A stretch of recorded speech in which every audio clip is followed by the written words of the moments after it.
Yo, what is going on, guys? It is your boy Seso here with a video here today, bringing us a brand new video.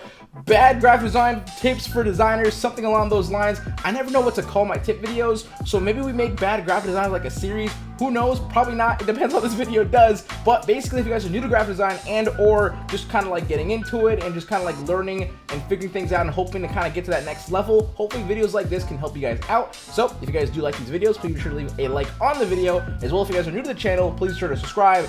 I have really good videos, I promise, including this one. So with that being said, enjoy today's video, and yeah, hope you learned something. First things first, I like to highlight negative space or white space. Something I see a lot recurring in newer designers is the lack of knowledge in having breathing space inside of a design. Let's say where one side can suggest a clean, experienced, simple feeling, while the other side can suggest a novice, funky, and congested feeling, simply based on the size of text you're using in the space. When you approach or analyze a design, you should be able to focus on information you want to view, without the annoyance of something in the way. That way, it doesn't make it any harder for the viewer to concentrate on the information you give. So, for an example, I created what I actually end up seeing a lot recurring in stream intermission screens.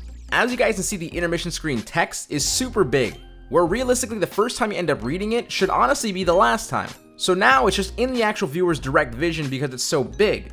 Same idea with the size of the recent following and other supporting information. Simply toning down the text size, maybe even stacking the typography a little bit, which then they can end up having a better viewing experience when the supporting text is no longer hogging and now sharing the same space as the actual camera box. This could easily be applied to more than just text. Even with objects and stock assets like photos, you can apply the exact same concept. So the next time you actually attempt to design something, try applying the thought that each part of the design should own its own space. That way it can be easier to guide the actual viewer through the piece with the size and placements of all your assets. Which is also known as hierarchy for the perfect segue possible, where in design is a term to actually help guide the viewer to understand the most important information. Whether if it's sharing information of a product or a name, for example, left side being bad design and the right side being good design, where in this case the most important information you want to give is a celebration of something and that person's name. Where on the left, if the text was all the same size, you'd be lost or less directed as to what you're actually looking at.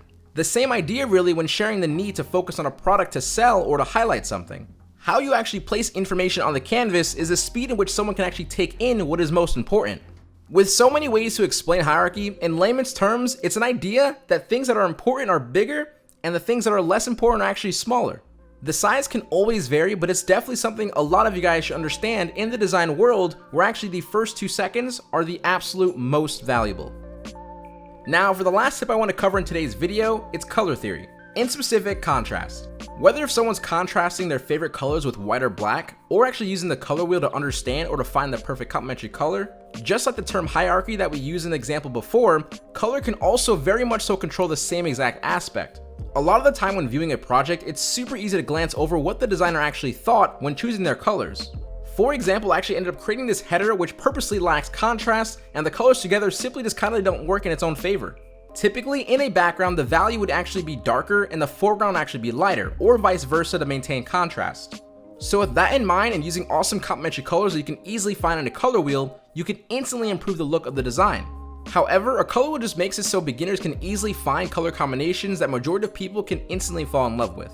So to sum up contrast, if you can actually look at your design and find a balance of seeing a very clear background and seeing foreground with all your elements, you're in good shape. Otherwise, while analyzing your own work and you notice elements bleeding into the background on accident, at least now you can address them. That is the end of the video here today, so hopefully you guys learned something. Like I said, it was like a kind of crash course, just giving you guys really cool kind of terms and ideas, and hopefully really dramatic kind of good design, bad design contrast. Of course, make the connections. I just want to get those connections going for you guys, and hopefully I did that. If I did do that, maybe you leave a like on the actual video. Let me know in the comment section below anything you want to see me do personally on this channel. And if you guys are still new, you're still watching, you're not subscribed yet, please sure to hit the subscribe button, and we can be friends, and we can be really close, and you can be best friends, you know? So with that being said, guys, I love you, and I appreciate you guys. I'll talk to you guys later. So HQ out. You don't forget to keep smiling, stay positive, and stay freaking productive, guys. Later. Much love. Peace.